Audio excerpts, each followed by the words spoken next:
Once, at the crossroads of Europe, Asia, and Africa, stood one of the greatest empires in history, the Ottoman Empire. Sprawling across 3 continents, was a center of power, culture.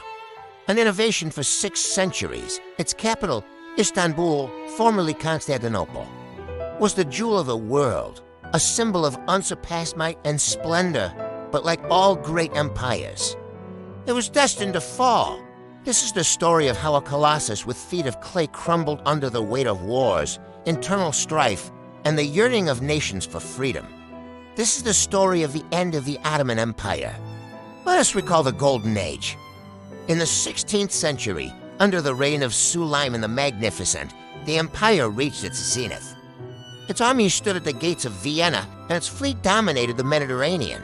Istanbul became a global center for art, science, and architecture. The great architect Mimar Sinan built mosques that still astound with their grandeur. Ottoman scholars contributed to astronomy, medicine, and mathematics. It seemed this prosperity would last forever, but even then, at the height of its power, the seeds of future decline were being sown. By the 18th century, the world had changed. The Industrial Revolution in Europe gave Western powers a huge technological and economic advantage. The Ottoman Empire, once a leading military power, began to lag. The Janissaries, the Sultan's elite troops, transformed from protectors of the throne into a reactionary force, resisting any reforms and modernization of the army. While European factories produced goods on an unprecedented scale, the Ottoman economy, based on agriculture and crafts, stagnated. The capitulations, trade agreements that were once a sign of strength, now gave European merchants unfair advantages, undermining local producers within the empire itself. Another destructive force was growing: corruption. The complex and bloated bureaucratic system became a breeding ground for bribery. Positions were bought and sold, and taxes collected from the populace often failed to reach the treasury, ending up in the pockets of officials. This weakened the central government and caused discontent among its subjects, the sultans.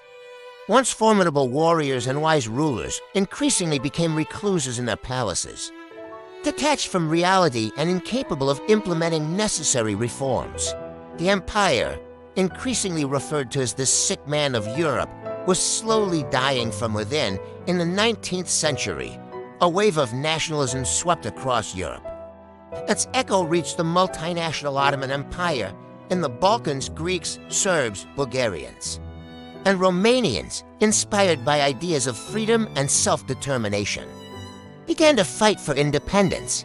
One by one, provinces broke away, supported by European powers like Russia, which pursued their own interests in the region.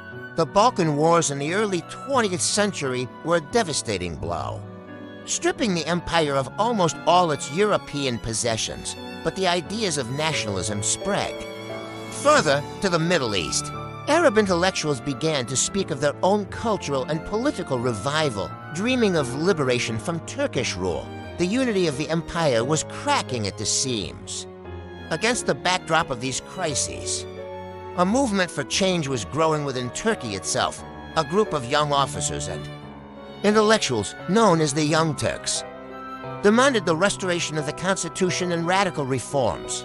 In 1908, they led a revolution, forcing Sultan Abdul Hamid II to restore parliament and limit his absolute power. At first, they were hailed as saviors of the nation. The Young Turks sought to modernize the state, army, and economy along Western lines.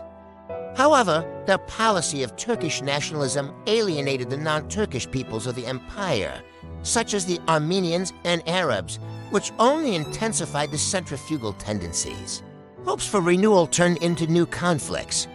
The fatal mistake of the Young Turk government was entering the First World War in 1914 on the side of the Central Powers Germany and Austria-Hungary.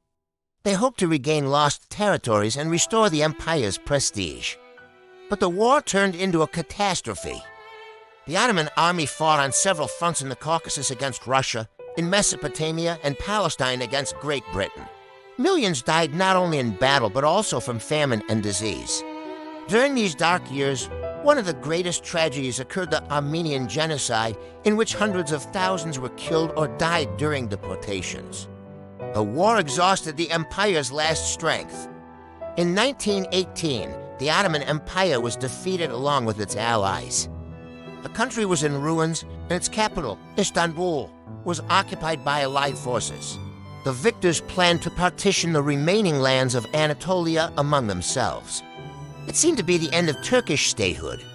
The Sultan's government was powerless and ready to accept any humiliating terms. But from the ashes of defeat, a new force arose. General Mustafa Kemal, a hero of the Gallipoli campaign, refused to accept the capitulation. He went into the heart of Anatolia to organize a national resistance movement. The War of Independence began. Under the leadership of Mustafa Kemal, the Turkish people united against foreign invaders and the collaborationist Sultan's government for 3 years. Fierce battles were fought against Greek French.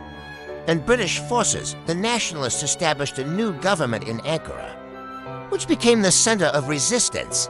Kemal, who earned the name Ataturk, meaning father of the Turks, proved to be a brilliant commander and politician. His army, despite a shortage of weapons and resources, won victory after victory, driving the invaders from their homeland. In 1922, the war ended in a complete victory for the Turkish nationalists. The ancient Ottoman Empire, which had existed for over 6 centuries, ceased to exist. The Sultanate was abolished. In 1923, the Treaty of Lausanne was signed, recognizing the sovereignty of the new state within its modern borders on October 29, 1923. The Republic of Turkey was proclaimed, with Mustafa Kemal Ataturk as its first president. He initiated a series of radical reforms that forever changed the country. He separated religion from the state, introduced the Latin alphabet, granted women the right to vote, and modernized all spheres of life. Thus, from the ruins of the old empire, a new, modern Turkey was born. The story of the fall of the Ottomans is a reminder that even the most powerful empires are not eternal. But from their ashes, new hope and a new future can be reborn.